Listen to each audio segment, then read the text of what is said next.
Salam alaikum. J'espère que vous allez bien. Plaisir de vous revoir dans cette belle mosquée de Bagneux. Comment appelle-t-on les gens de Bagneux? Bagnolés. Et les femmes? Bagnolettes. Bagnolettes. C'est mignon, c'est beau, machallah. Voilà. C'est bon. Comme ça, quand vous rentrez à la maison, vous dites salam alaikum les bagnolettes. Bagnolettes, machallah. Alhamdulillah. Nahmaduhu wa nusalli ala rasulil karim sallallahu alayhi wa sallam. Mes frères et mes sœurs, ce qui me touche beaucoup dans votre mosquée et que j'aime beaucoup, que je connais depuis, je crois, 1997, quand je venais il y a longtemps de cela.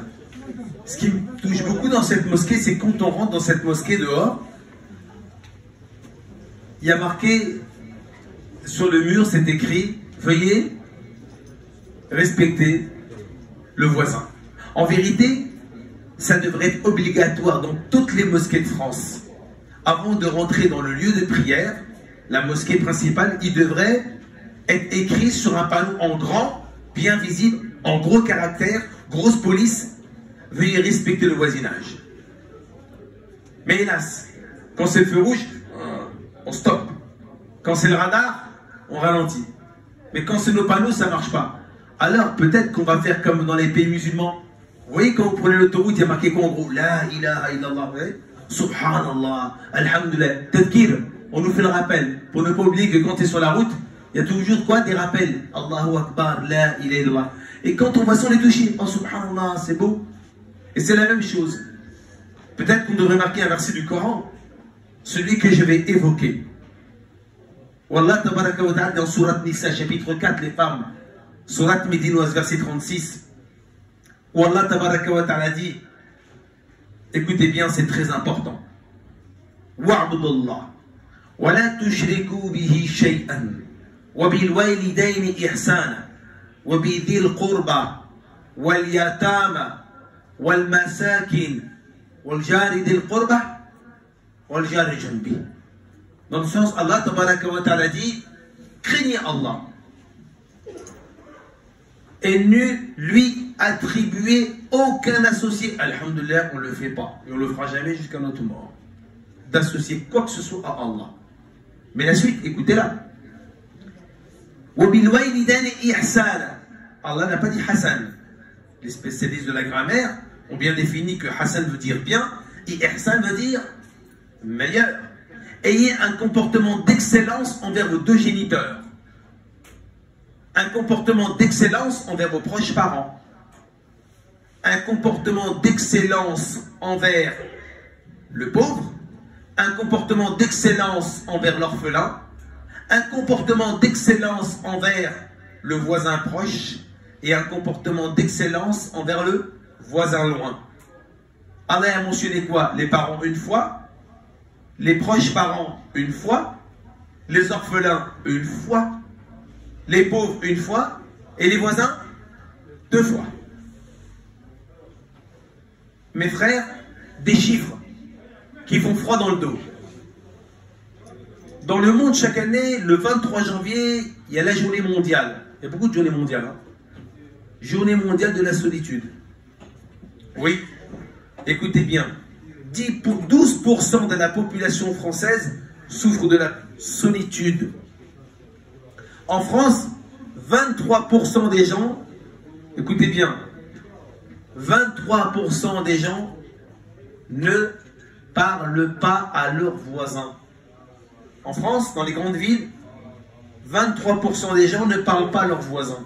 52% des gens ne connaissent pas le prénom de leurs voisins. Des années, je monte, je descends l'escalier, passez, merci, passez, merci. Ni salutation, ni connaissance. Mon voisin, 20 ans, 30 ans, je ne connais même pas son prénom. Je ne sais même pas comment il s'appelle. On ne s'est jamais dit à peine bonjour, ça flirte, tu vois, légèrement. Ça rase. Alors qu'Allah parle du voisin. Dans ce verset du Coran. Qui est ce voisin dans le verset du Coran? Eh bien, il y a un grand savant qui s'appelle Ibn Hajar al-Asqalani, du 7e siècle, dans un recueil qui s'appelle Al-Fath al-Barri, de 16 volumes. Écoutez bien, au volume 10, page 459. Il dit le voisin qu'Allah mentionne dans le Coran, c'est qui? C'est le voisin qui est loin, qui est proche, qui est pervers, qui est pieux, qui est musulman, qui est non musulman.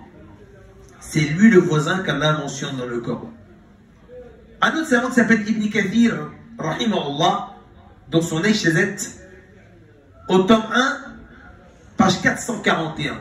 Il dit c'est qui le musulman, c'est qui le voisin dont Allah mentionne dans ce verset? Il dit le voisin proche, c'est le musulman. Le voisin lointain, c'est le non-musulman. Et pendant 14 siècles, les savants ont ouvert des fenêtres seulement pour interpréter ce voisin qu'Allah mentionne dans le Coran. D'autres savants ont dit que le voisin proche, c'est celui qui est à proximité. Et le voisin loin, c'est celui qui est éloigné. Quoi qu'il en soit, Allah, le Coran et le prophète vont évoquer l'importance du voisin en l'islam. On commence par un premier hadith. Tome 5, page 451, hadith 2305, dans le recueil de l'imam At-Tirmidhi authentifié par les muhaddithous, où le prophète alayhi salatu wassalam rentre dans la mosquée, appelle tout le monde, et il fait un appel. Qui veut apprendre ces paroles de moi pour les mettre en pratique ou les transmettre à quelqu'un afin qu'il puisse les mettre en pratique? Moi, je vous propose deux choses. Qui veut apprendre ces paroles de moi? Apprendre, c'est facile, hein? On sait tous le faire. Pour les mettre en pratique ou alors les transmettre à quelqu'un afin qu'il puisse les mettre en pratique, tu gagneras des deux côtés. Personne n'a levé la main, sauf un seul, le narrateur. Abu Huraira radiallahu anhu lève sa main. Le prophète alayhi salam lui prend la main. Il lui dit approche-toi de moi. Il se met à côté de lui et le prophète va évoquer en public. Il va lui dire taqi al-maharima takunu a'bad an-nas. Waba, écoutez bien. Taqi, écoutez bien. Crains Allah, tu seras l'homme le plus pieux de la terre. Écoutez bien. Contente-toi de ce que Allah t'a donné, tu seras l'homme le plus riche de la terre. 3. Aie un bon comportement avec ton voisin, tu seras un vrai croyant. 4. Écoutez bien, aime pour les gens. Il n'a pas dit les musulmans, il n'a pas dit les frères. Aime les nas. Aime pour les gens ce que tu aimes pour toi-même, tu seras un vrai musulman. Et n'exagère pas dans le rire, car l'exagération du rire amortit le cœur. Taqi al-maharima takun a'bad an-nas.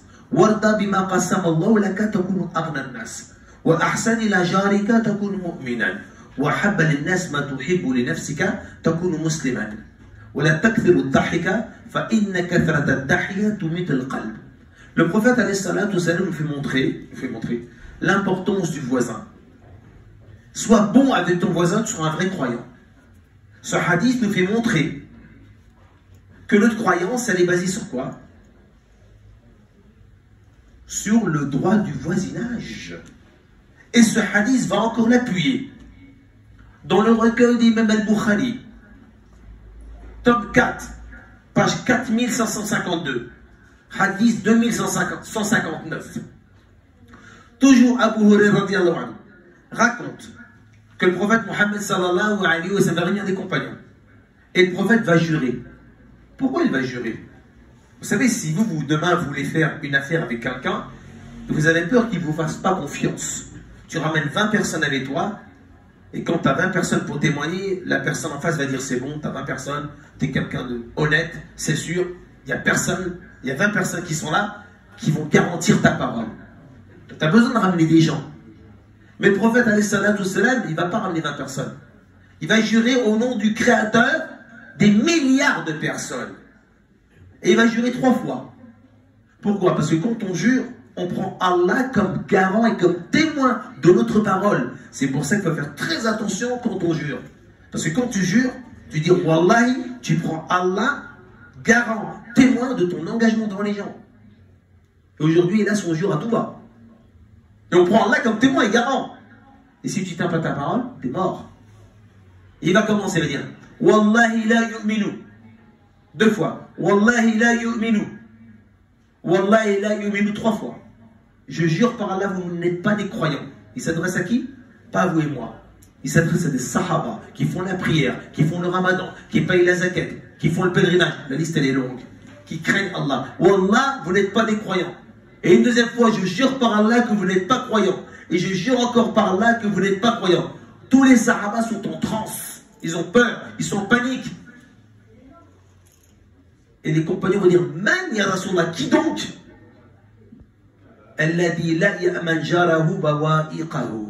Celui dont son voisin n'est pas à l'abri de ses méfaits. Ça veut dire que si ton voisin il a peur de toi, ben, tu revois ta croyance. Exemple, tu es chez toi, tu es avec ton épouse et tes enfants, tu habites au rez-de-chaussée, et le soir tout le monde va dormir, mais avant de dormir, tu ouvres toutes les fenêtres de la maison, rez-de-chaussée, hein, toutes les fenêtres de la maison et la porte d'entrée. Et tu dors. Tu dors tranquillement ou non? Tu dors pas tranquillement. Impossible, tu as peur que tes voleurs rentrent, te volent, kidnappent tes enfants, violent ta femme, la liste elle est longue. Tu n'es pas tranquille. Eh bien le prophète alayhi salam te dit, n'est pas croyant celui dont son voisin, il n'est pas à l'abri de tes méfaits. Il a peur de toi. Ouais. Pour voir l'importance du voisin en islam. Dans le recueil de l'imam al-Bukhari, hadith 6018. Dans le recueil de l'imam Muslim, hadith 68. Toujours selon Abu Hurairah radiyallahu anhu, qui raconte que le prophète Mohammed sallallahu alayhi wa sallam a dit Man kana yuminu billahi wal yawm al-akhir falyaqul al-khayr aw liyasmut. Wa man kana yuminu billahi wal yawm al-akhir fayukrim jarahu. Wa man kana yuminu billahi wal yawm al-akhir fayukrim dhayfahu. Le premier hadith, le prophète alayhi salam a dit quoi? La condition de la croyance avec quoi? Le voisinage. Et là, le hadith, c'est quoi? La condition de la croyance au jour du jugement. Celui qui croit en Allah et au jour du jugement, qu'il dise du bien ou qu'il se taise. Pourquoi le prophète il associe la croyance en Allah au jour du jugement? Pourquoi? Parce que la croyance en Allah, il ne faut pas rigoler. La croyance au jour du jugement, il ne faut pas rigoler. Les branches de la foi, on ne rigole pas avec ça. Et c'est la même chose, on ne rigole pas avec tes voisins. Je ne touche pas à ma croyance. Mordicule, ça les ferme. Ah ben avec mes voisins, c'est pareil. Je rigole pas. Celui qui croit en Allah au jour du jugement, qu'il dise du bien ou qu'il se taise. Et celui qui croit en Allah au jour du jugement, qu'il soit généreux avec son voisin. Le voisin, Allah l'a mentionné dans le Coran. Les savants, pendant des siècles, et ils ont expliqué c'est qui le voisin. Nous, dans notre tête, en 2024, on croit que c'est que le musulman qui est pieux Hajj. Et continue. Et celui qui croit en Allah au jour du jugement, qu'il soit quoi? Hospitalier avec son invité. Vous avez vu? C'est qui le voisin? Aïcha, l'imam Aouza, Hassan al-Basri, l'imam Zuhri, des cracks. On dit que le voisin en islam, c'est 40 maisons autour de toi. Ça s'appelle un ijtihad. Ils ont fait un effort d'interprétation, d'accord? Et ils ont estimé que le voisinage, c'est 40 maisons. D'où est leur argumentation? D'où est leur dalil pour cette fatwa? Ça, ils ont un hadith. Dans le recueil de l'imam At-Tirmidhi. Écoutez bien. C'est le Uqba ibn Amir radiyallahu anhu. Raconte que le prophète Mohammed sallallahu alayhi wa sallam dit un homme est venu le voir.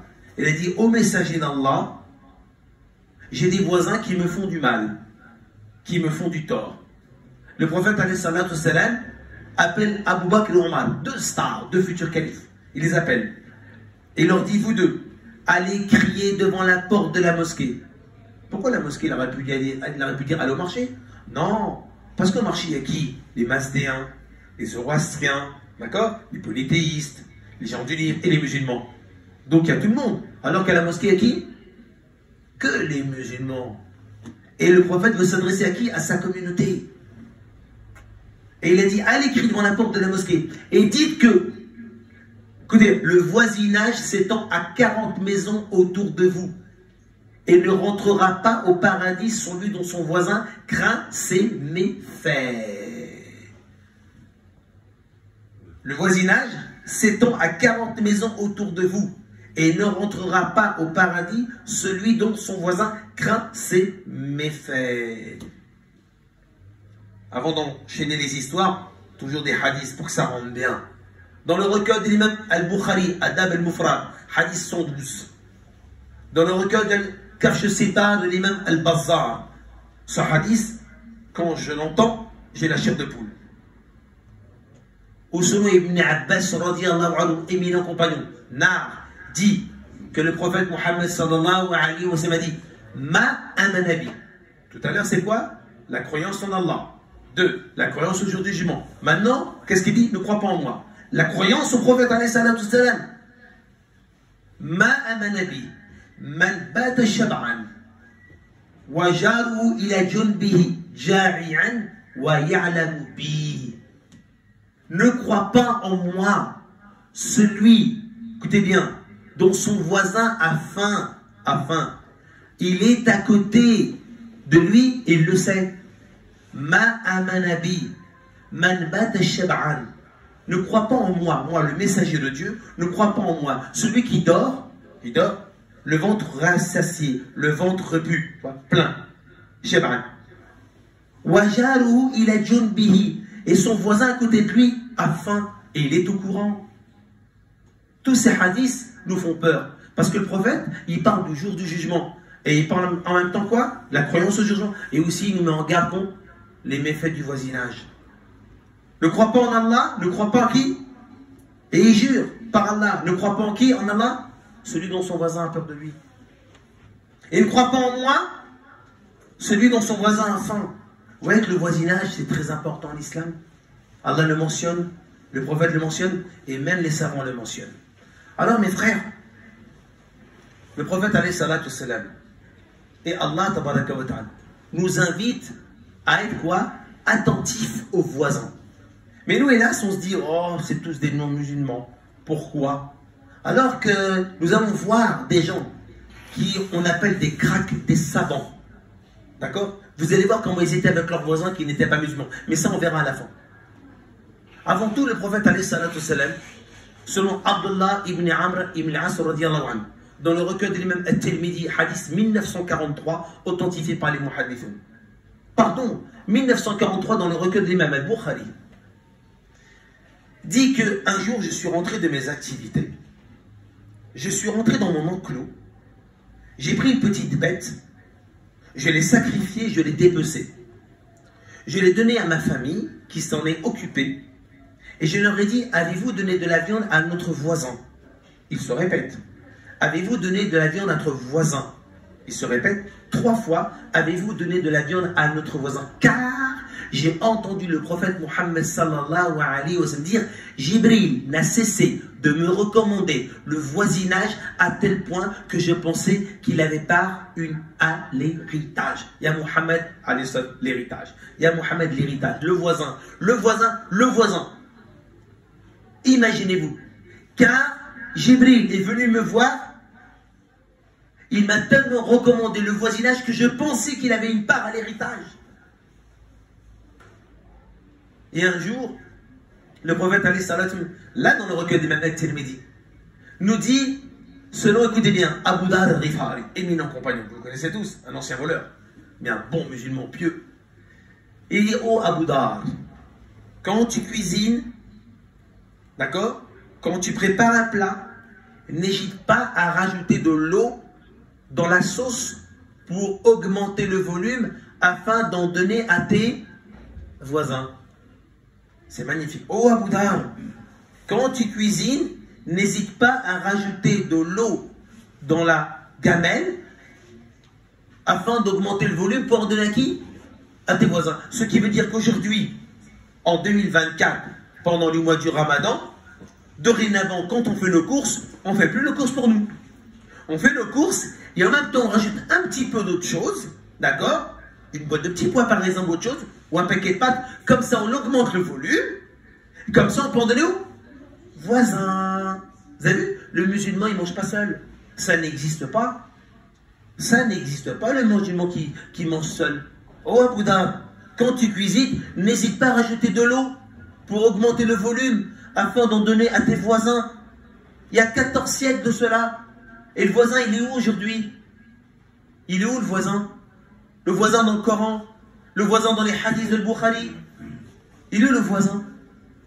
Ça, c'est un cadeau pour les femmes qui entendent. Dans le recueil des mêmes musulmans, selon Abu Hurairah radiyallahu anhu, le prophète sallallahu alayhi wa sallam dit: ô femmes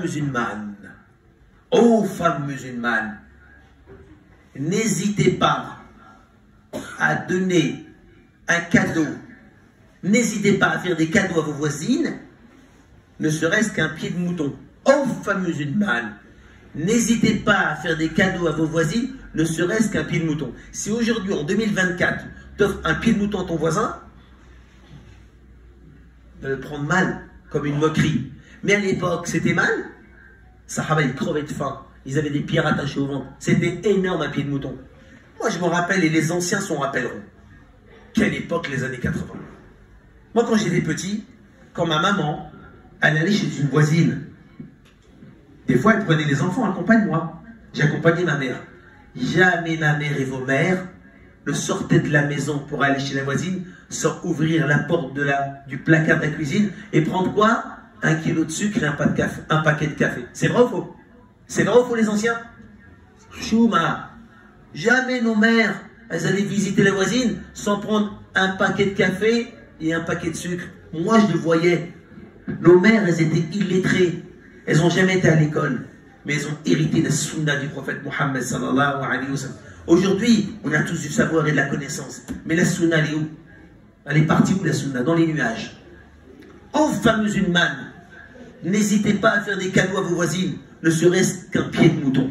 Honneur à nos mamans, rahmatullah alayhi, qui ont quitté ce monde-là. Honneur à nos mamans, qui avaient compris la religion. Chouma, ça se fait pas, c'est la sunna. On n'arrive pas chez le voisin les mains vides. Donc en 2024, ça donne quoi? Nous sommes en plein mois du Ramadan. Ce soir, même pas demain, t'as fait des briques? Il y en a toujours en plus des briques. Vous êtes d'accord avec moi? Il y en a toujours en plus des briques. De samoussa, il y en a toujours en plus. C'est vrai sur l'assiette, hein? La shirba, il y en a toujours en plus. La harira, il y en a toujours en plus. Du tiep, il y en a toujours en plus. C'est vrai? Eh bien, ce soir, si tu n'oses pas aller voir le voisin, tu dis à ta fille, ton fils, tu prépares une assiette, tu mets de l'aluminium. Bonjour Madame Dupont. Bonjour, c'est pourquoi? Nous sommes vos voisins du 4e étage. Mon papa et ma maman vous offrent ce plat parce que c'est le mois du Ramadan et pour nous c'est un mois important, c'est le mois de la générosité. Honnêtement, cette dame-là qui pensait je ne sais pas quoi de l'islam, du bien, du mal, je ne sais pas. En tout cas, c'est sûr et certain qu'elle va penser du bien. Je me trompe ou non? C'est vrai ou c'est pas vrai? Elle peut penser du bien ou du mal? Du bien, c'est logique. T'offres un cadeau à quelqu'un, qu'est-ce que tu fais?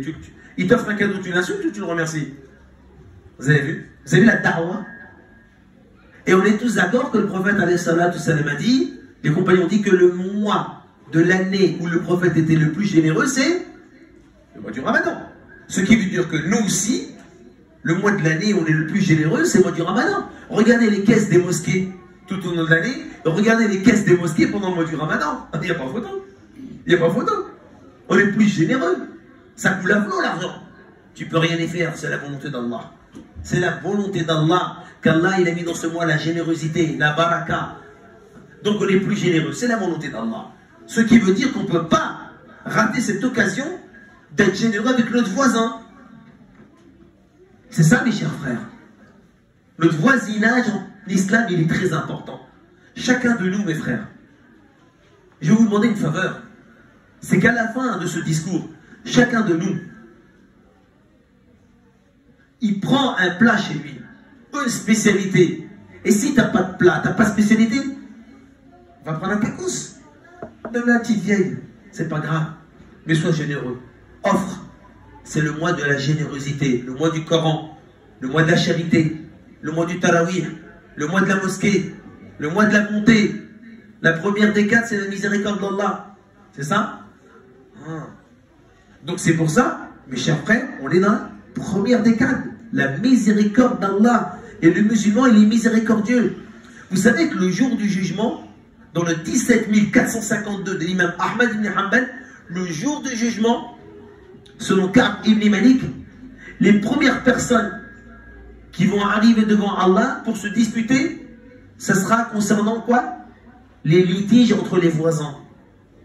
Et en France, la première source de litige dans les tribunaux, c'est le voisinage. Première source de litige en France, c'est pas les cambriolages, non, c'est le voisinage. Ah non, mes frères, combien on a de voisins autour de nous? Combien on a de voisins autour de nous? Beaucoup. Et ce mois-là, c'est le mois de la générosité. De faire montrer ce que Allah tabaraka wa ta'ala nous a donné et de distribuer, de le redonner. Allah dans le Coran, qu'est-ce qu'il dit sur la 63?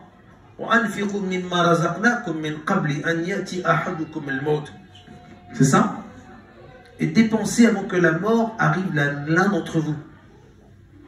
Et qu'ils disent, oh Allah, ramène-moi un temps court sur la terre. Afin que je fasse quoi? L'aumône.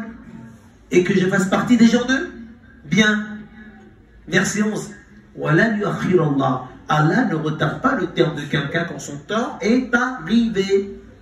Ce que tu vas regretter, ça s'appelle un verset de projection. Ce que tu vas regretter. Et Allah te le dit à l'avance. Ce que tu vas regretter en quittant ce monde-là, c'est quoi? Mince, j'ai pas assez dépensé. Hier soir, j'ai fait un rêve. Tout le monde fait des rêves. Et le prophète lui disait aux compagnons, racontez-moi mes rêves. J'ai fait un rêve hier soir. Il m'a fait flipper. Je me suis réveillé trop tôt. J'ai fait un rêve, je faisais une conférence dans une grande université. Et quand j'ai fini la conférence, je quitte la grande salle, je prends le couloir pour sortir, je me sens mal. Je sens que mon cœur il commence à s'arrêter. Et je sens que je vais mourir. Et je vois deux personnes dans un bureau, je leur dis, amenez-moi un défibrillateur s'il vous plaît. Mais j'arrivais plus à parler. Et je commençais à quitter, je suis par terre, je commençais à dire La ilaha illallah. Je pensais même plus à ma femme. Alors je voulais penser à ma femme, lui dire au revoir. Je pensais plus à mes enfants. Je voulais leur dire au revoir. Vous savez à quoi je pensais? Mince, mon argent. Je voulais dépenser mon argent. Wallah, je voulais dépenser mon argent. Je voulais dépenser mon argent. Et je pensais qu'à ça et à la illallah. Je répétais la ilaha illallah vite, vite, le plus possible pour que j'espère que ça passe bien. Et je quittais ce monde-là et je regrette. Quand j'ai raconté ça à ma femme, aujourd'hui, ce matin, elle m'a dit, tu vois, je te l'avais dit, vous êtes tous pareils les uns. Vous courriez derrière l'argent. Wallah, ce rêve m'a fait peur. C'est vrai la vérité. Allah le dit. Al-Fiqou, dépense avant que la mort arrive à l'un d'entre vous. Et qui disent, voilà, ramène-moi sur la terre un temps court. Ajalan qarib, fa asaddaqa, wa akuna min as-salihin. Mais c'est trop tard. Allah ne retarde pas le terme de quelqu'un quand son heure. Wallah, ce qu'on va regretter sur cette terre, c'est de ne pas avoir fait beaucoup de bien. On parle beaucoup, alhamdulillah, sur les réseaux, on parle, les messageries, Allahu Akbar, TikTok, Snap, ça. Mais au niveau des actions, waouh, on a des années-lumière. Parce qu'on pense que la religion, c'est qu'avec de la messagerie. Il n'y a pas d'action. Comment tu remplis ta balance? Comment la balance? L'aumône, la sadaqa. C'est pour ça, mes chers frères. Parce qu'on va regretter, c'est quoi? C'est de ne pas avoir assez donné d'argent. Un grand tabi'in s'appelle Hassan al-Basri. Vous savez ce qu'il a dit? À cause d'un péché que j'ai commis, je fus privé de 5 mois de prière de nuit. À cause d'un péché que j'ai commis, je fus privé de 5 mois de prière de nuit. Nous, ça fait combien de mois ou d'années qu'on est privé de prière de nuit? Hein? Ça se compte en décennies. Parce que quand tu fais trop de péchés, Allah ne te donne pas la permission de prier la nuit. Allah ne te donne pas ce cadeau de prier la nuit. Il ne te donne pas ce cadeau. Il a dit, moi, un péché que j'ai fait, 5 mois, je n'ai pas pu prier la nuit. Allah t'a privé de ce ni'ma. Nous, ça fait combien d'années qu'on est privé de prière de nuit? Pourquoi? Allah nous prive ce cadeau-là de les péchés. Alors, mes chers frères, le voisin, c'est important. Je vais raconter une histoire. Un jour, j'étais invité en région parisienne à faire une conférence. J'arrive, la conférence, elle commence entre le Maghreb et l'Isha. Moi, je suis sur la route, tranquillement. Et quand j'arrive à la mosquée, le président, l'imam, ils étaient tous contents. Alhamdulillah, oh, ouf, ouf, ouf, ouf. Alhamdulillah, t'es là. Je suis un conférencier normal. Non, c'est pas ça. C'est qu'on avait peur qu'il n'y aurait pas eu la conférence. Mais pourquoi donc je suis ici? Non, c'est pas ça. Parce que la mosquée, elle est comme celle-là, mais au-dessus de la mosquée, c'est un immeuble. Et au-dessus du plafond de la mosquée, c'est le premier étage. Et là, il y avait un jeune qui faisait de la musique. De la musique, je crois que c'était un disque jockey. Et pendant l'Asr, déjà, il y avait trop de bruit. Et ils se sont dit, ça va être là comme ça toute la soirée, et il n'y aura pas de conférence, il y aura trop de bruit. Mais alhamdoulilah, on est parti le voir. On lui a dit d'arrêter parce qu'il va y avoir une conférence. Il s'est arrêté. Je lui ai dit non. Vous êtes parti le voir? Oui, pourquoi? Vous avez fait une grosse gaffe. Mais comment ça, Faisal? Venez avec moi. J'ai pris l'imam et le directeur de la mosquée. J'ai dit, venez avec moi. Ils sont partis avec moi, on est rentré dans une boulangerie. J'ai dit, vous voulez gagner la hasanat? Il dit, pourquoi on va acheter un fraisier pour l'offrir au voisin? Quoi? On va offrir. Ça va pas, on va pas se rabaisser. C'est pas grave. Moi, je vais payer. Je prends le fraisier.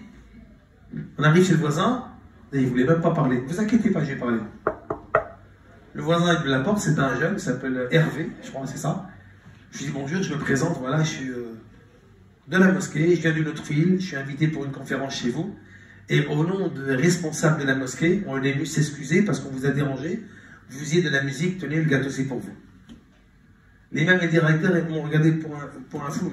Ils m'ont dit non plus pour un fou. Faisal, il est malade celui-là. Mais ils ne l'ont pas dit. Mais ils m'ont regardé bizarrement.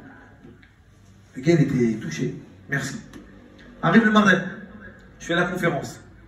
La conférence, ça se termine à l'Isha. Après l'Isha, qu'est-ce qu'on met? Sofra, poulet, olive. C'est ça? On mange. Quelqu'un frappe à la porte de la mosquée. Moi, je mange. On dit Faisal. Et le voisin du premier, là, le jeune qui faisait de la musique, il voudrait te poser 2-3 questions. Je lui dis, ok, mais d'abord, dis-lui qu'il rentre et qu'il vient manger. Après, je réponds aux questions. D'abord, on mange. C'est ça l'islam. Très bien. Il rentre, il s'assoit. Comment ça va? Je t'en prie, mange, vas-y. Allez, je dis, mettez le gazouze, poulet, boga, coca, selecto, hein, Hawaii, tout ce que vous voulez, allez-y. Et il a mangé comme un roi, machallah. Il n'a même pas terminé de manger qu'il a fait la shahada devant tout le monde. Il n'a même pas terminé de manger qu'il a fait la shahada devant tout le monde. C'est ça. C'est comme ça qu'on doit être avec les voisins. Sil man qata'aka, afu man zalamaka, a'ti man haramaka. C'est pas le tafsir du verset du Coran? Accroche-toi avec ceux qui veulent rompre les liens avec toi. Pardonne à ceux qui te font du tort et donne à ceux qui ne veulent pas te donner. C'est le tafsir. Ibn Hadid, Ibn Jarir, le prophète, il attendait la réponse, Gabriel lui a donné la réponse. Qu'est-ce que ça veut dire? Allah a donné la réponse. Accroche-toi avec ceux qui veulent décrocher. Ton voisin, il ne t'aime pas. Ben, tu vas tout faire pour l'aimer. Ben, c'est pas possible quand même, tu vas ramasser ici, tu vas te rabaisser. Tu vas pas te rabaisser toi, tu vas rabaisser ton orgueil. Pas ta personne, juste ton ego. Il ne t'aime pas, et alors? Vous ne connaissez pas le hadith authentique dans le recueil d'Imam al-Bukhari, où un homme, magnifique ce hadith, mais il est long, je raccourcis. Un homme, vous savez ce qu'il a? Il avait l'intention, de donner l'aumône. Et puis il rencontre quelqu'un dans la rue, et puis il lui donne l'aumône. Et puis il met l'aumône dans la main d'un voleur. Le lendemain, on dit, oh là là, un homme a donné l'aumône dans la main d'un voleur. Qu'est-ce qu'il dit? Gloire à Allah, subhanallah. Demain, je vais redonner l'aumône. Et demain, il redonne l'aumône. Et il donne l'aumône avec une bonne intention. Il la met dans la main d'un riche, Le bruit court dans la ville, comme quoi un homme a donné l'aumône dans la main d'un riche. Il dit, oh là là, gloire à Allah. J'ai fait ça, bon, demain, je vais redonner l'aumône. Le troisième jour, il donne l'aumône. Mais il la donne dans la main d'une prostituée. Vous ne savez pas? Le bruit court comme quoi il a donné l'aumône dans la main d'une prostituée. Il dit, gloire à Allah, j'ai donné l'aumône à un voleur, à un riche et une prostituée. Le soir, il a dormi. Il avait un rêve. Et qu'est-ce qu'il a vu dans le rêve? On lui a dit, l'aumône que tu as donné au voleur, peut-être que cela, lui facilitera à ne plus voler, parce qu'il a ce qu'il faut maintenant. Parce que les voleurs d'avant, c'est pas comme les voleurs d'aujourd'hui. Il y en a qui volent avec plaisir, puis il y en a qui volent avec besoin. Ouais, c'est pour ça que cette parole de Abu Dhar nous fait peur. Celui qui pêche, écoutez bien, celui qui pêche avec plaisir, eh bien c'est possible qu'Allah tabaraka wa ta'ala le pardonne. Parce que Adam il a péché avec plaisir. Et il fut pardonné. Mais celui qui pêche avec orgueil, on n'est pas sûr qu'Allah va le pardonner. Parce que Shaitan il a péché avec orgueil. Et il fut maudit par Allah. Il ne faut jamais pécher par orgueil. On peut se tromper. On a fait une petite shahawat. On demande pardon. Mais celui qui pêche avec orgueil, ça fait peur. Donc vous voyez mes chers frères, comment c'est très important de faire le mal. Tu sais pas. Donc toi, ton voisin il n'aime pas. Donne-lui. Peut-être qu'il va changer. Et tu le fais avec cette intention. C'est pour ça que dans l'aumône, dans la zakat, dans les 8 branches, tu peux donner ta zakat à qui? À quelqu'un à qui tu veux gagner les cœurs. Ouais, c'est des conditions de la zakat. Tu peux donner de la zakat à quelqu'un à qui tu as envie de gagner son cœur. Donc qu'en est-il pour ton voisin? C'est pour ça il ne faut pas fermer la porte au voisinage. Il y a un grand savant de 265 qui s'appelle Mohammed Ibn Sahl al-Tustari. Très grand savant. Il est chez lui. Et son voisin, c'est un Mazdéen. Vous savez, c'est quoi un Mazdéen? Les adorateurs de feu. Ils existent encore aujourd'hui. Ils sont en Orient. Cherchez vous-même. Vous voyez, les grands savants de l'époque, ils n'avaient pas de problème d'avoir un voisin. Pas athée, non. Adorateur de feu. Et nous, on se dit, ouais, aujourd'hui, je m'en vais, je quitte. Tu vas quitter quoi? Eux, ils n'avaient pas de problème de savants. Ils avaient des voisins pires que des non-musulmans. Des adorateurs de feu. Des polythéistes. Et vous savez quoi? Pendant des jours, des mois et des années, le Mazdéen, sa fosse septique, ils n'avaient pas des murs de parpaing, sa fosse septique, toutes les saletés, elles rentraient dans la maison de Sahl ibn Abdallah al-Tustari. Et il disait rien. Qu'est-ce qu'on fait aujourd'hui? Nous, c'est notre voisin qui nous fait du bruit. On fait comme à l'époque, le coup de balai. On va le voir à la porte pour lui crier dessus. Les savants de l'époque, c'était pas comme ça qu'ils fonctionnaient. Parce qu'ils avaient un projet qu'on n'a pas. On n'a pas ce projet-là. Mais ces savants, ils avaient un grand projet. C'est quoi? Être miséricordieux. Donc, il a supporté les méfaits, la fosse septique, l'urine, ainsi de suite, qui est rentré dans sa maison, par la terre. Et tous les jours, il nettoyait. Un jour, il est tombé malade, gravement malade. Il savait qu'il allait mourir. Il frappe à la porte de son voisin. Il a dit, vous connaissez? Oui. Je suis votre voisin, Salem, Abdallah Tustari, un grand savant. Il a dit, venez, je vous invite chez moi. Le mec, sa fosse septique, les saletés pendant des années, il l'invite chez lui. C'est quoi ces hommes? C'est quoi ces savants? Quelle époque? Il l'invite, il lui donne à boire, à manger, et il parle avec lui. Vous voyez, je vous annonce une chose, que je vais bientôt quitter ce monde-là, et pendant des années, j'ai supporté toutes les nuisances qui sont rentrées chez moi, et les héritiers vont récupérer ma maison, et j'ai peur qu'ils rentrent en conflit avec vous et qu'ils ne supportent pas ce que je supporte. Donc je voulais juste vous prévenir que ça ne sera plus moi, mais ça sera d'autres personnes. C'est possible qu'ils ne supportent pas ce que j'ai supporté. Le voisin Mazdéen dit, quoi? Pendant des années, les saletés rentrées chez vous? Vous n'êtes jamais venu me voir pour vous plaindre? Non, jamais. Donne-moi ta main. Je témoigne qu'il n'a de Dieu qu'Allah, unique et sans associé, et que Mohammed est le dernier des messagers de Dieu. C'est beau, c'est pas beau? Pas magnifique ça? C'est pas magnifique ça? Voilà. Nous, on est loin des années-lumière. On nous demande seulement de quoi?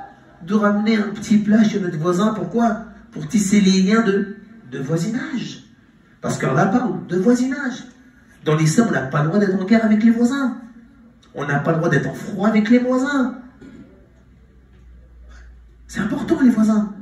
Vous savez, Ibn Abbas, dans Al-Mughni de Ibn Qudama al-Maqdisi, nous raconte que nous, les Arabes, avant l'islam, on avait 3 qualités que l'islam a adoptées. C'est-à-dire que les Arabes, ils avaient des qualités, ce n'étaient pas des sauvages quand même. Hein. Ils avaient des qualités, les Arabes, dans le désert. Ben nous les Arabes, on avait 3 qualités en islam que l'islam a adoptées. 1. On faisait toujours honneur à notre voisin. L'islam l'a validé et certifié et recommandé. 2. Quand un voyageur arrivait, on s'empressait pour venir l'accueillir chez nous. Les hadiths du prophète dans le recueil d'Imam al-Bukhari, dans le respect des voyageurs, qu'est-ce qu'il dit?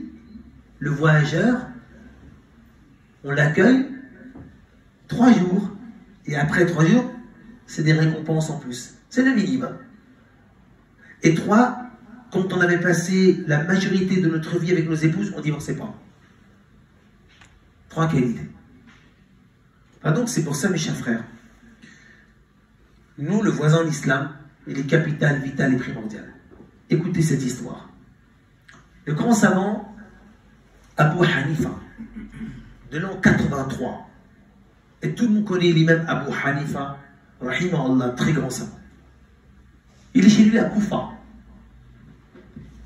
Et tous les jours, tous les soirs, il avait un voisin qui buvait, qui chantait, qui criait.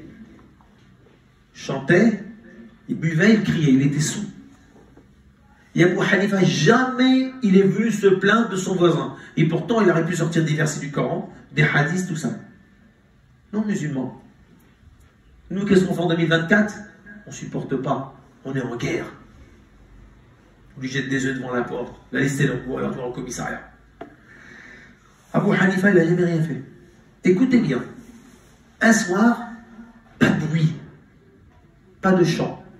Et dans ces chansons, Abu Hanifa, involontairement, il a retenu le refrain.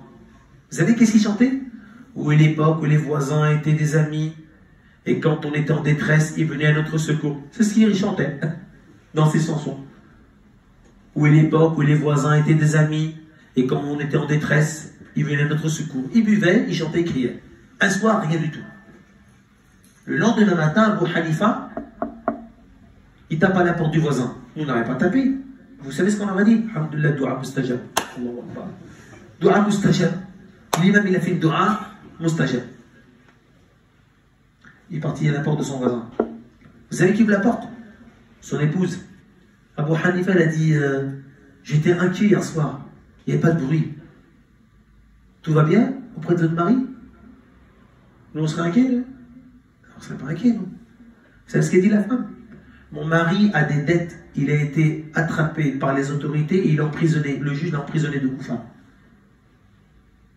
Waouh! On a dit quoi aujourd'hui? Alhamdulillah. Dua mustajab. Non. Abu Hanifa, il prend sa monture et va chez le juge.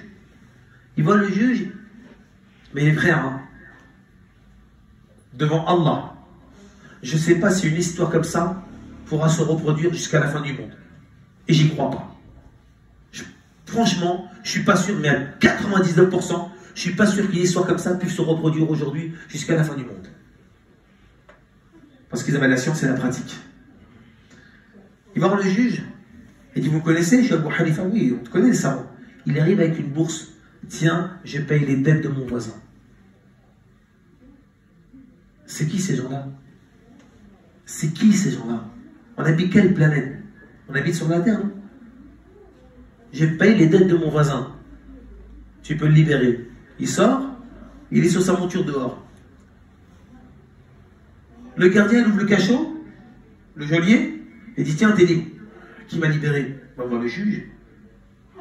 Il va voir le juge qui m'a libéré, ton voisin, l'imam Abu Hanifa. Le voisin sort dehors, il voit Abu Hanifa sur sa monture. Il dit, viens, je t'emmène chez toi gratuitement, Uber, sur ma monture. Là, il monte sur la monture, Abu Hanifa, regarde ce qu'il lui dit. T'es sûr qu'on n'est pas à une époque où les voisins, c'est pas des amis, et quand ils sont en détresse, on n'est pas à leur secours? Si, donne-moi ta main. Je témoigne qu'il n'a de Dieu qu'Allah et Mohammed est le messager de Dieu. Son pire ennemi est devenu quoi? Allahu Akbar. Les voisins. Les voisins. Nous, on n'a pas tous des voisins comme ça quand même. On n'a pas des voisins tous comme ça quand même. Peut-être ça peut arriver, mais pas tous. Nous, on demande seulement quoi? D'être généreux. Et le meilleur mois de l'année. Comment vous voulez, avec l'islam qui est sali dans les 4 coins du monde, depuis des années, on ne puisse pas quoi relooker le blason de l'islam? Comment vous voulez qu'on donne pas quoi une bonne image de cette religion, une belle image de notre messager, une belle image de l'islam et une super image de notre créateur qui nous recommande d'être bon avec le voisin. Si nous, on ne se met pas en 4 pour faire montrer la puissance et la grandeur d'Allah et sa générosité, Allah Karim ou Yuhibbul Kurama, Allah est généreux et il aime les généreux. Comment voulez-vous qu'on ne fasse pas montrer à travers nous l'image du meilleur homme que cette terre ait porté? Comment voulez-vous qu'on ne fasse pas montrer l'image de cette bonne religion à travers notre comportement si on n'arrive pas à donner un plat chez le voisin? Ah, vous pensez que les gens vont décider, tiens, aujourd'hui j'ouvre le Coran, je vais m'intéresser à l'islam, je vais regarder c'est quoi la vérité, est-ce que c'est faux, c'est vrai? Toi, t'es vrai. Toi, tu es vrai. Un plateau, c'est vrai. Il n'y a pas plus simple. Il n'y a pas plus simple. Alors, mes frères, arrive le monde décisif. Si ce n'est pas fait, qui est-ce qui est prêt avant la fin du Ramadan de préparer un plat chez lui, soit ta femme, soit toi, et tu dis à ton épouse, prépare-moi une assiette et je vais le donner à la voisine, monsieur Dupont ou madame Dupont. Qu'est-ce qui est prêt? Personne. C'est la fin du monde. C'est la fin du monde. On est en train de créer les causes de la fin du monde. Je répète, peut-être que, il faut le dire en arabe peut-être, vous êtes arabophone. Qui est prêt avant la fin du Ramadan d'offrir une spécialité à son voisin? 1, 2, 3, 4, 5, 6, 7, 8, 9, 10, 11, 12, 13, 14, 15, 16, 17, 18, 19. 19 personnes. C'est déjà un grand pas. C'est bien. Vous avez vu, hein, les versets du Coran, les hadiths à l'appel, les histoires, les hommes pieux, les tabiri. Mes frères, vous savez, le problème, il est où? C'est que cette communauté, c'est la communauté de la rahma. Nous ne sommes pas la communauté de la naqba, la condamnation qu'on dépend. La critique, ce n'est pas notre discussion. L'initié, avoir des ennemis, on n'en a qu'un seul. 52 fois dans le Coran, Allah il parle de Adou, il parle de qui? Du diable. Nous, mes frères, tous musulmans, toutes musulmanes, on doit être soudés, unis et solidaires. Et quand on voit des musulmans ou des musulmanes qui sont loin d'Allah, jamais d'étiquette, jamais de condamnation, jamais les mettre dans quoi que ce soit, jamais leur attribuer des choses. Nous, qu'est-ce qu'on fait? On cache. Ce hadith, il est magnifique. Dans le recueil des Imam At-Tirmidhi, 2452. Écoutez bien. Un jour, selon Anas radiyallahu anhu, le prophète Mohammed sallallahu alayhi wa sallam, écoutez bien, je termine ça avec une histoire. Il est devant la Kaaba. Il la regarde. Il lui dit, comme tu es grande, comme tu es belle, et comme tu sens bon. Qui peut dire le contraire en 2024? Quand vous êtes parti à la Mecque, la Kaaba, elle est grande ou elle est petite? Elle est grande ou elle est petite? Elle est grande. T'es plus grande qu'elle? Elle est grande. Très bien. Comme tu es grande, comme tu es belle, elle est pas belle la Kaaba? Elle est belle. Comme tu sens bon, elle sent pas bon? Elle est imbibée. Elle est imbibée sans arrêt de parfum. Il la regarde, comme tu es grande, comme tu es belle, comme tu sens bon. Mais je jure par celui qui m'a créé que le caractère sacré du croyant est meilleur que toi. Qui oserait critiquer la Kaaba aujourd'hui? Personne. Qui oserait parler en mal sur la Kaaba? Parce que c'est la maison de qui? Il ne faut pas rigoler, les frères. Hein. Comme tu es grande, comme tu es belle, comme tu sens bon. Et comme tu es sacré. Mais je jure par celui qui tient mon âme entre ses mains, donc toi, Allah, que le caractère sacré du croyant, ses biens, son honneur, sont plus chers que toi. Quand Omar ibn Khattab va entendre ça, vous savez ce qu'il va dire? Celui qui touche un croyant est pire que celui qui casse 70 fois la Kaaba. Ça, c'est la compréhension de qui? De Omar ibn Khattab. C'est pour ça que, tout au long de l'histoire, Ibn Ishaq, Ibn Hisham, on dit que la Kaaba a été démolie 9 fois, dans une version 8 fois. Et à l'époque de Abdullah ibn Mas'ud, Abdullah ibn Zubayr, quand ils ont commencé à mettre le premier coup de pioche sur la Kaaba, vous savez ce qu'il a dit? j'ai vu le ciel au-dessus de la Kaaba s'assombrir. Et quand ils ont mis un deuxième coup de pioche sur la Kaaba, j'ai vu le ciel au-dessus de la Mecque s'assombrir. Maintenant, on a compris pourquoi le monde musulman est sombre. Parce que les musulmans, ils se critiquent du matin au soir. Ils se divisent du matin au soir. Au lieu de quoi? D'être dans la générosité, l'amour, la charité, l'altruisme. Je termine avec cette histoire. J'ai fait une tournée en France de conférences. De l'Est à l'Ouest, le Sud, Valence, Lyon, Clermont-Ferrand, toutes les villes, Marseille. J'arrive dans la région de Lyon, je dirais pas la ville. Je rentre, je fais une conférence. C'était le samedi à Reims. Mosquée immense. Après la conférence, je m'assois avec tout le monde. Et on fait connaissance. Ben, nous, les Parisiens, ils appellent les Parigots, c'est ça? Comment ça va? Qui tu es? Ceci, cela? Non, je ne suis pas converti, vous inquiétez pas. Et qu'est-ce que tu faisais dans la vie? Ben, je leur racontais qu'est-ce que je faisais dans la vie. Dans la vie, j'étais ancien disque de jockey de boîte de nuit. C'était mon taf. Et puis Allah, il m'a guidé en boîte de nuit. Hein. En boîte de nuit. Devant 5000 personnes, Allah, il m'a guidé. À cause de 2 meufs. Ah, tu crois pas, hein? Tu dis pas possible, oui? En boîte de nuit, Allah, il m'a guidé. Et il m'a guidé le samedi soir. Écoutez bien, le dimanche matin, je ramasse mon oseille. Le lundi soir, j'étais devant la Kaaba en train de pleurer. Le lundi soir, j'étais à la Kaaba en train de pleurer. Je me suis repenti dans la boîte de nuit. C'est une histoire trop longue à vous raconter. J'étais à l'ambassade, j'étais en pleurs. J'ai sorti tout l'oseille. Ils m'ont dit, c'est pas comme ça. Je veux y aller. J'ai raconté mon histoire à l'ambassade. Ils n'en croyaient pas leurs yeux. Vas-y, visa, prends ton billet. J'arrive, il était 11h, 23h à la Kaaba. Je pleurais devant Allah, tabaraka wa ta'ala. Vous voyez qu'Allah, où il peut nous guider? J'ai fait cette conférence. Quand j'ai raconté que j'étais disque jockey, à la fin, il y a un musulman qui priait dans l'assemblée, qui a écouté la conférence. Il me dit, je voudrais te parler 2 minutes. Je dis, ouais. Il dit, voilà, moi, tu vois, Allah m'a guidé aussi, alhamdoulilah. Mais j'ai un pote à moi. Hélas, aujourd'hui, il est patron de boîte de nuit. Et c'est mon pote, j'ai toujours de bonnes relations avec lui. Et comme tu étais disque jockey, j'aurais bien voulu que tu lui parles un peu. Avec un grand plaisir. Mais il a une boîte de nuit et tout, hein. Il n'y a aucun problème. Ok, prends rendez-vous.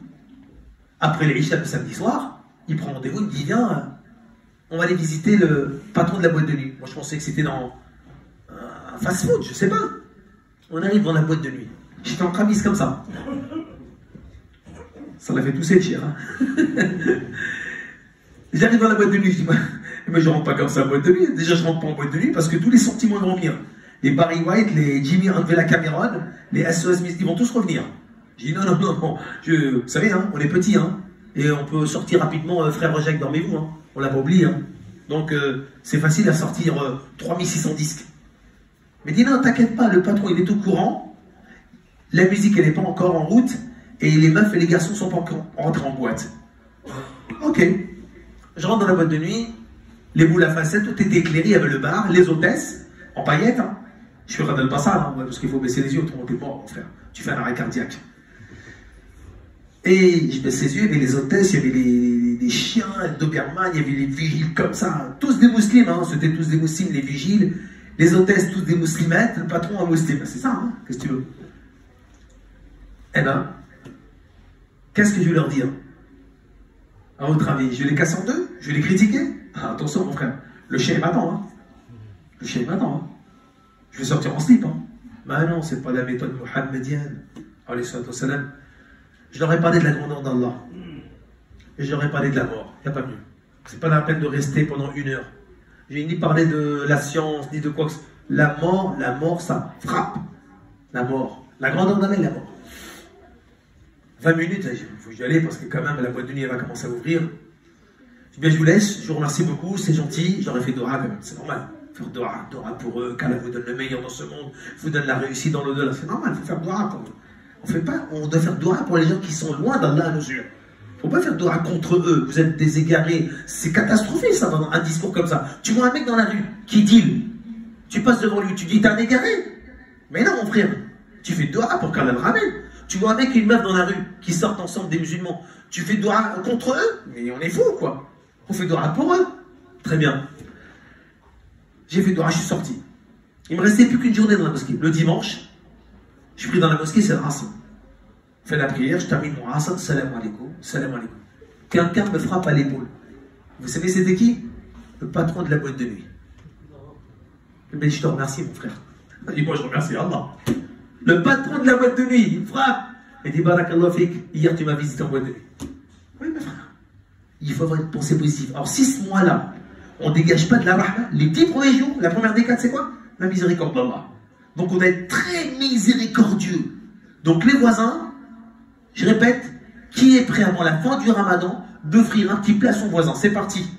Allez, 1, 2, 3, 4, on en sait plus, hein. 4, 5, 6, 7, 8, 9, 10, non mais ceux qui l'ont pas dit, ceux qui l'ont dit, je vais en compte. 11, 12, 13, 14, 15, 16, 17, 18, je t'ai vu toi, 19, 20, 21, 22, 23, vite on va à 30, 24, 25, encore 5, 26, 27, 28, 29 et 30. Wallah, quand vous allez offrir un plat à votre voisin, vous allez avoir quelque chose dans votre cœur, une palpitation. Au début, vous êtes comme ça. Hein. Qu'est-ce qu'il va me dire? Il va me cracher au visage? Non, t'inquiète pas. Parce qu'on n'a pas l'habitude. Tu vas voir, mon frère, quand tu donnes 1 euro à un pauvre dans la rue, ça te fait du bien ou ça te fait pas du bien? Ça te fait du bien. Quand tu donnes aux gens, ça te fait du bien. Inch'Allah, c'est gentil de m'avoir accueilli. Peut-être qu'il y aura une autre intervention pendant les mois du Ramadan. اللهم اهدنا فيمن هديت وعافنا فيمن عافيت وتولنا فيمن توليت وبارك لنا فيما اعطيت برحمتك ارحم الراحمين. اللهم descends la guide dans cette ville Bagneux. Allah met la miséricorde dans cette ville de Bagneux. Allah pardonne à tous les musulmans, tous les musulmanes de Bagneux. Allah met la baraka dans leur maison, la baraka dans leurs biens. Allah donne le bonheur dans leurs enfants. Allah fait que leurs épouses les aiment et que les époux aiment leurs épouses. Allah met le khayr dans leur maison. Mets le Coran qui tourne dans leur maison. Mets la science dans leur maison. Allah le bien dans leur vie. Allah donne-leur le paradis large comme ciel la terre. Allah fait-les traverser à la vitesse de l'éclair le pont Sirat. Allah met le baraka dans toute l'assemblée. Protège le bureau et tous les fidèles. Qu'aucune personne de cette ville soit abandonnée de ta miséricorde. Subhana rabbika rabbil izzati amma yasifun. Wa salamu ala al-mursalin. Walhamdulillahi rabbil alamin. Je vous aime pour Allah.